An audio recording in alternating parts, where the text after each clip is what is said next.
بسم الله الرحمن الرحيم أم اتخذوا من دونه أولياء فالله هو الولي وهو يحيي الموتى وهو على كل شيء قدير وما اختلفتم فيه من شيء فحكمه إلى الله ذلكم الله ربي عليه توكلت وإليه أنيب فاطر السماوات والأرض جعل لكم من أنفسكم أزواجا ومن الأنعام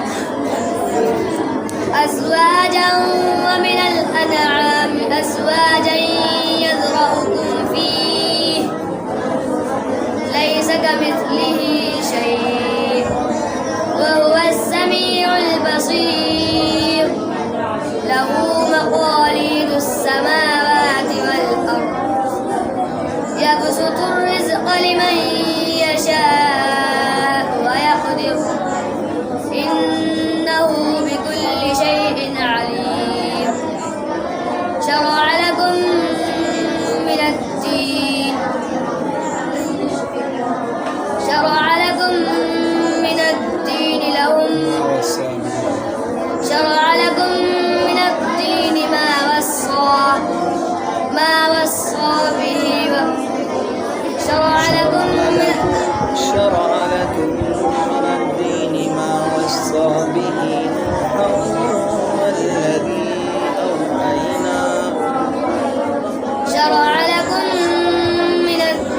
ما وصى به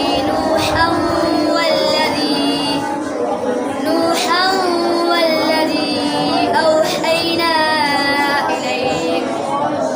أوحينا إليك وما وصينا به إبراهيم وموسى وعيسى أن أقيموا الدين ولا تتفرقوا فيه كبر على المشركين ما تدعوهم إليه الله يجتبي إليه من يشاء ويهدي إليه من ينيب ولا تفرقوا إلا من بعد ما جاءهم العلم بغيا بينهم ولولا كلمة سبقت من ربك إلى أجل مسمى لقضي بينهم وإن الذين أورثوا الكتاب من بعدهم لفي شك منه مريب فلذلك فادع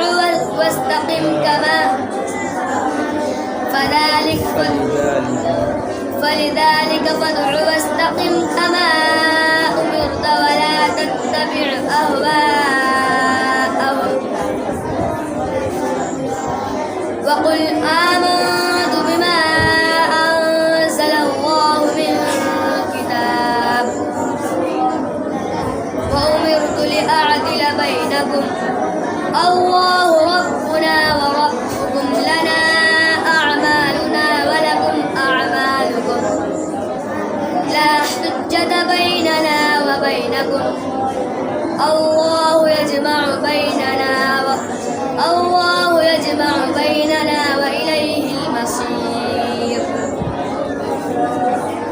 والذين يحاجون بالله من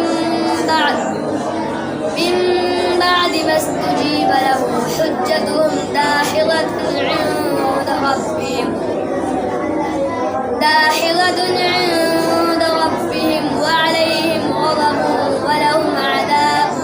شديد الله الذي أنزل الكتاب والميزان وما يدريك لعل الساعة